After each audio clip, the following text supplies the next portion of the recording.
Death of a man on the Atlanta Beltline. Atlanta police say they have arrested one of their suspects, and now the hunt continues to find the other two. Jerry Carnes joins us now from where the victim's body was found. Jerry, what are we learning about this arrest? Well, good morning, Christy. You can see right here where friends and family have left a cross in memory of 60-year-old Tom Arnold. Atlanta police are telling us that they have evidence that indicates the man they have in custody is the one who pulled the trigger, killing 60-year-old Tom Arnold here at this spot along the Atlanta Beltline. The arrest comes just 2 days after police released this video of 3 suspects and asked the public for help identifying them. Man, Tom. 60-year-old Tom, well, he was at the train station. And I think everyone deserves to go to the train station. It's public transportation. Public transportation. But man, Tom. And I know Tom didn't want to cross the street when he seen these guys.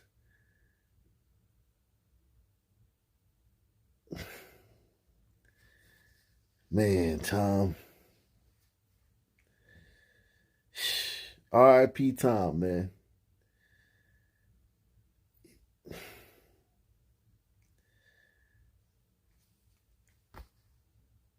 I'm sure Tom was chastising people about checking their privilege and on Twitter or Facebook, or, he was, talking about how nakedly racist this country was. I'm sure he was. I mean,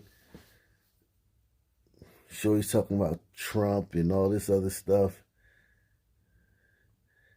And this country, the direction this country was going in, the supremacy and all this crap. But I know Tom died terror, man, if his last moments was with these guys. And I know his last thoughts were, oh, now I get it. The arrest comes just 2 days after police released this video of 3 suspects and asked the public for help identifying them. Homicide detectives say the 28-year-old man in custody is one of the 3 pictured here, a convicted felon, they tell us, who was captured at a hotel near the Atlanta airport. Now, I want you to see. You see homeboy right here to the right of the screen? That's walking in the opposite direction of them. That's what you call a hard target. Okay? Homeboy that was walking against the grain towards them, and now he's past them a little bit. That's what you call a hard target, man. Our friend Tom and 99% of you gliders in the perception of these guys are what we call soft targets, like women, seniors, people with disabilities, things like that, soft targets.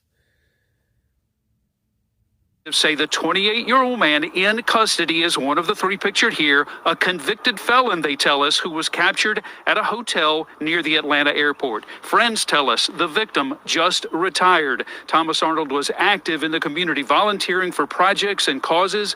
Atlanta police are actively looking for the volunteering for projects and causes.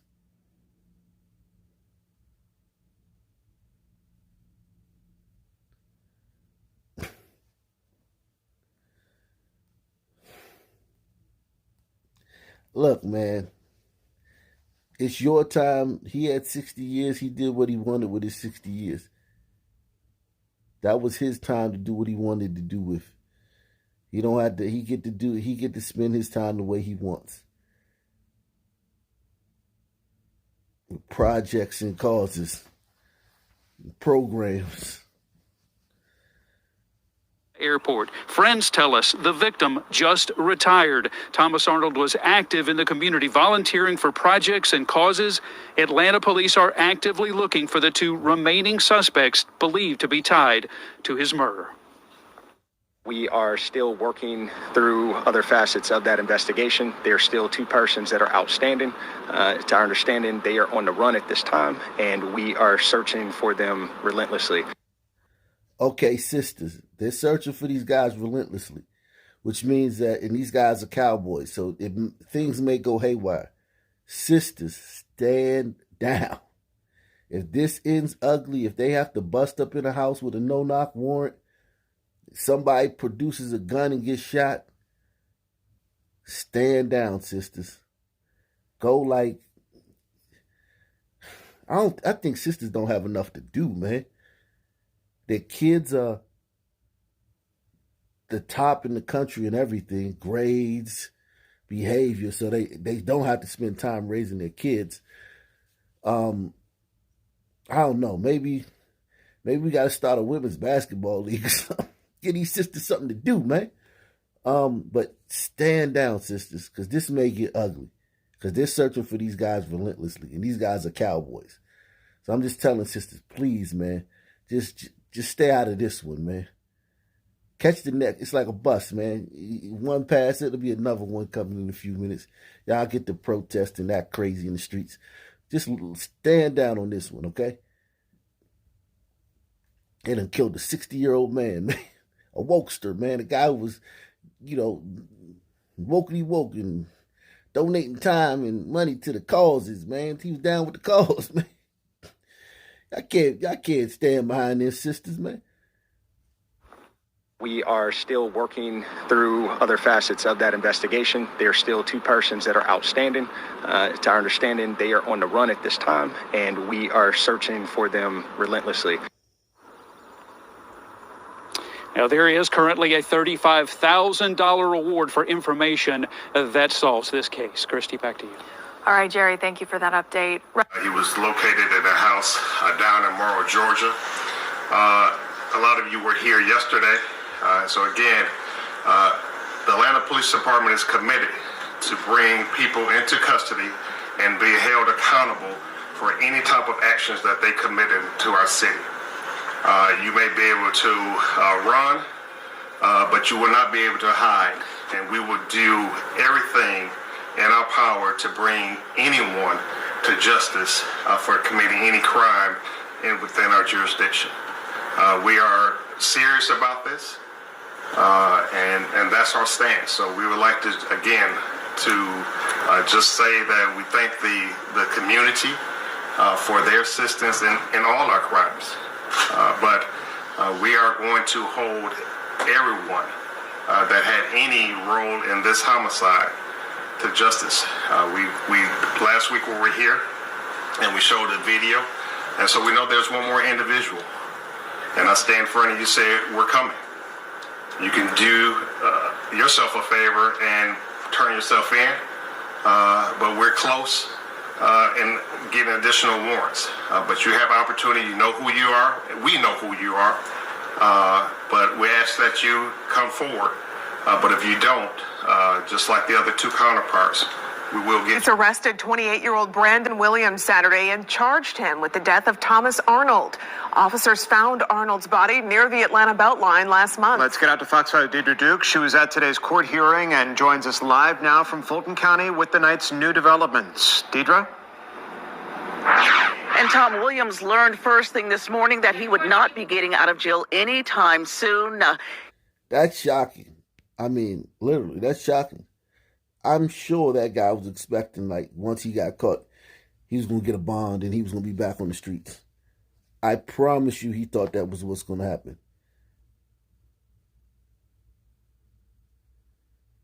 Now, is this racial? Since you guys are looking for racism under every rock, is this racism because he killed the glider? I don't think so, because I do cases like this all the time where the guy gets out the next day and then they got to put another warrant out for him because he doesn't show up for court. So this is not racial. It's just this time, I mean, this guy, he didn't get bond this time. But usually they do get bond. And you bump into the guy who killed your grandfather at the grocery store. And Tom Williams learned first thing this morning that he would not be getting out of jail anytime soon. He had his first appearance here at the Fulton County Jail, a judge denying bond this morning. Meantime, the search does continue for 2 other suspects in this case. Brandon Delshawn Williams. Is that you, sir? Are you Brandon Delshawn Williams? Brandon Williams spent the weekend in jail. Atlanta police arrested him at a hotel near Hartsfield-Jackson International Airport on Saturday. The 28-year-old made his first court appearance Monday morning. He is charged with murder in the death of Thomas Arnold. The Atlanta man's body was found on the Beltline along the 300 block of Elizabeth Street in February. Based on the nature of those charges, this court will not be setting a bond today. Police say Williams, who is a convicted felon, is one of the 3 people pictured in this surveillance video. Williams was taken into custody after police released the video last week in an effort to locate the men considered suspects. Investigators who identified Williams as the shooter. Police continue the search for the 2 other suspects seen with Williams the night of the murder. It's pretty scary to find out that something like that happened in a place where people bring their family and their children, constantly walking on the Beltline. Definitely makes you want to be on guard at all times. Yeah. In today's society, especially, you have to do that anyway. That's how the sister tries to make it a societal thing. Like it's just society. The reason you gotta be on guard when you're in the streets is because of society. See how she tried to spread it out? Muck everybody up. You go to a Crouching Tiger neighborhood and you go to a Glider neighborhood. If you see a couple Glider kids, you gotta feel like, no, sister, you know who it is, man. Sister, this God, man.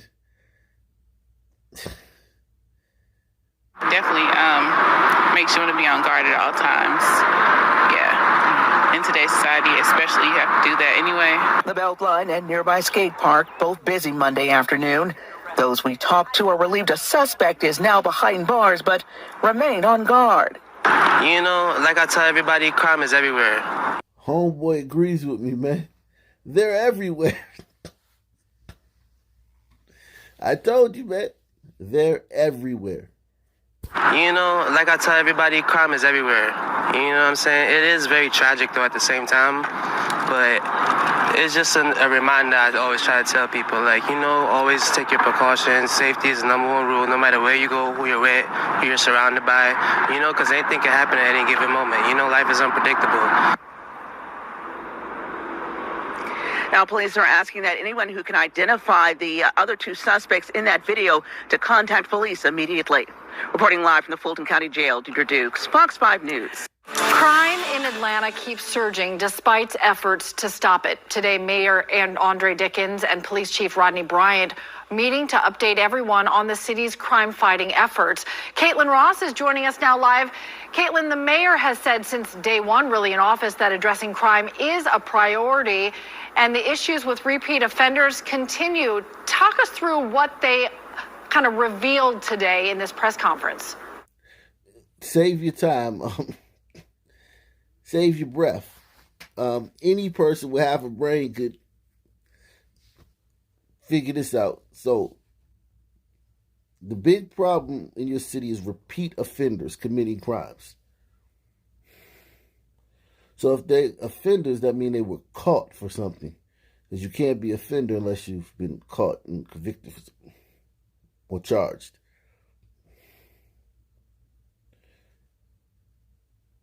I got it. When you catch the guys who are committing the crimes in your cities, the carjackings, the home invasions, the robberies, the murders, the homicides, keep them. Don't let them go.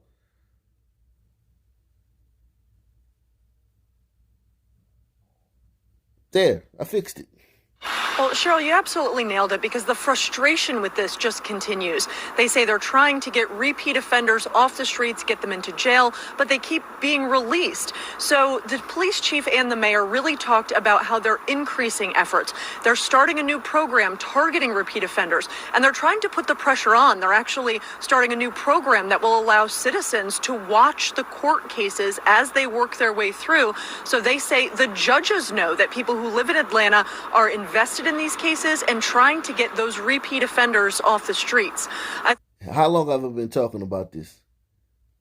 You would be shocked if you knew what happened to the guy who stuck the gun in your face, threw you to the ground, and drove off in your car laughing. You would be shocked if you found out what happened to the guy who shot your loved one dead in the streets. You would be shocked. A lot of people just think, yeah, man, he got 30 years, man. The son, man, the race, the criminal justice, mass incarceration. They just, nah, man. Nah. And then you add on the changes, the criminal reform, justice reforms that you guys demanded the last 2-3 years.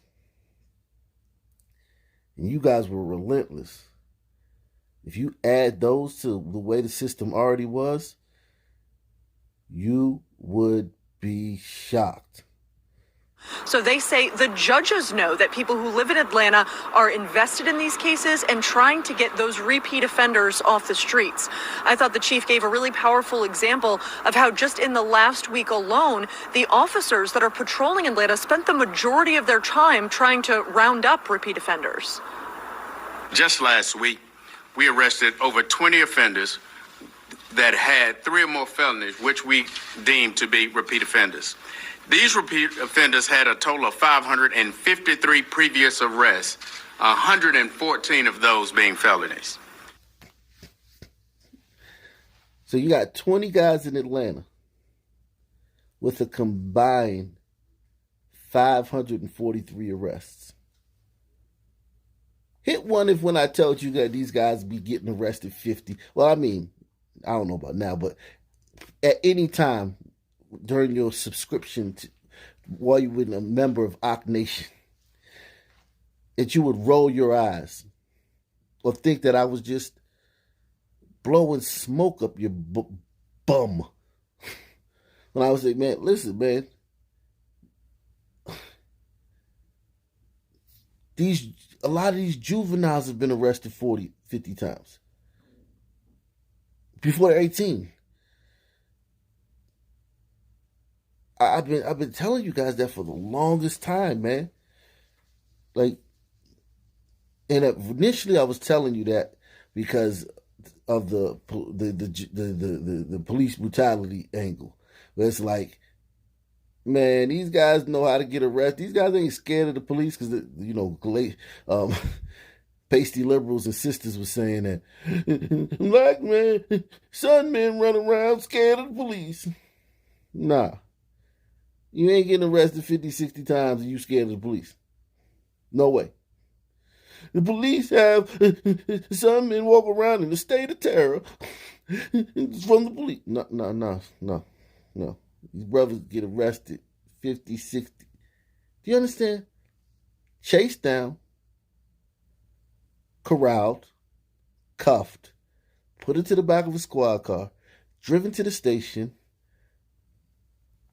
fingerprinted, mugshot, thrown in a cell, spend the night in the cell, next morning, go to court, get out, rinse and repeat. 50, 60 times. These guys are like 22, 23, 18, 19, 24.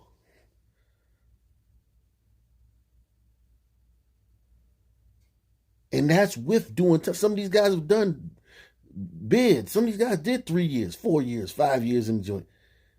That's with doing time. 50, 60 arrests. Just last week, we arrested over 20 offenders that had 3 or more felonies, which we deemed to be repeat offenders. These repeat offenders had a total of 553 previous arrests, 114 of those being felonies. These are the challenges that the men and women of the Atlanta Police Department face, as well as the citizens who are victimized by these individuals. So you heard the numbers there, 553 arrests between 20 people that they just rearrested. So they say that's really what they're up against as they're trying to get repeat offenders off the streets. They also talked a lot about street racing. That's been top of mind for a lot of people who live within city limits, saying they can hear it, they're worried about it, it's dangerous. They talked about the crosswalks at 10th and Piedmont that were vandalized 2 weekends in a row by what they called street racers. And they say they're really trying to crack down on that, target that, because they say, well, those videos posted on Instagram of people really burning out their tires can be inflammatory. They say it's also dangerous. The chief compared street racing to firing a weapon into a crowd and just seeing what happens next. Cheryl? Thank you so much. Just last night, a man was found shot to death near I-20. Police telling us somebody shot into a car parked on Windsor Street, killing the man inside. Christy Diaz is live right now. She's been working to gather new information all morning long from the scene. Christy, what's the update? Cheryl, we now know the man found shot to death in his car underneath this overpass, which is I-20 right there, is 23-year-old Shimel Drinks. The medical examiner's office released his name this morning about 12 hours after his body was discovered. Police are still searching for who shot and killed him. Police say it happened just before 10:30 last night, and after they got a look at the car, they said they could tell that someone fired shots from inside. But who that person is still a mystery.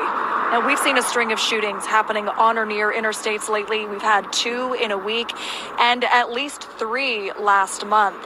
Now, police say they've spent the morning looking around the area to see if there's any surveillance video that could add clues to this crime, but there's not much out here except for this FedEx ship center. So we're waiting on an update to see if they found any video that could help them piece this together. Back to you, Cheryl. All right, Christy. 72% homicide rate is good, but I'd be more interested in last year. What was the homicide clearance rate for 2020? Well, I'll let Chief Hampton speak specifically to that, but as it was stated earlier, we continue to have a significant clearance rate year over year. The City of Atlanta homicide team stays at the top of clearing and homicide investigation. Our direct number is... Even last year, it was roughly around 70%. So we only have time for the mayor to answer the question related to the youth leader, and we'll be done. Thank you. Yeah, as Chief stated, we're starting a number of programs, and we are going to move forward getting someone, it's not necessarily going to be called a chief youth officer, but as you intended to say, is someone that's looking at all of youth activities. So that's why our Parks and Rec department, we're starting midnight basketball. It starts at 7:30 p.m. and goes to throughout the night, and you can sign up right now by going to any Parks and Rec or to our Police Athletic League to sign up your youth. We did this back in 2018, 2019, and it really kept kids off the street and gave them a lot of activities that they were interested in at halftime of these games. You're learning a lot about job fairs, about opportunities to, good enrichment. We give games, prizes, music, etc. Midnight basketball. You can't make this stuff up, man. Listen, man. They're bringing back midnight basketball.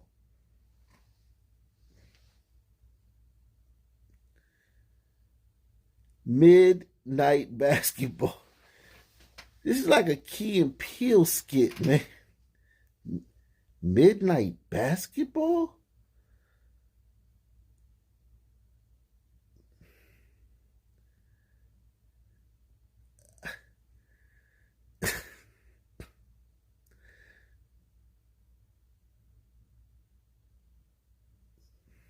We are doomed, man. When I say there's no solution, they met all the brain trust down there in Atlanta. put all their heads together, determined to try to solve this problem of repeat offenders terrorizing the streets of Atlanta. And after all of that consternation, they came up with midnight basketball. So that's why our Parks and Rec department, we're starting midnight basketball. It starts at 7:30 p.m. and goes to throughout the night. And you can sign up right now by going to any Parks and Rec or to our Police Athletic League to sign up your youth. We did this back in 2018, 2019, and it really kept kids off the street and gave them a lot of activities that they were interested in at halftime of these games. You're learning a lot about job fairs, about opportunities to, good enrichment. We give games, prizes, music, etc. We're also, preparing for our summer jobs program for youth. We're really going to double our efforts to make sure that these youth have a great summer filled with internships, apprenticeships, jobs that pay them to be able to, have a great summer, that they can put money in their pocket, that they also can go out there and learn a new skill that they want to become an architect, an engineer, or a lawyer. These kind of places are offering themselves up to us as we go out and ask businesses to participate in our youth development. And we have other announcements along the way that I'll be making soon about our youth programming. But there's a number of things that we're going to be doing to make sure that youth have, a pathway to opportunities that will keep them positive.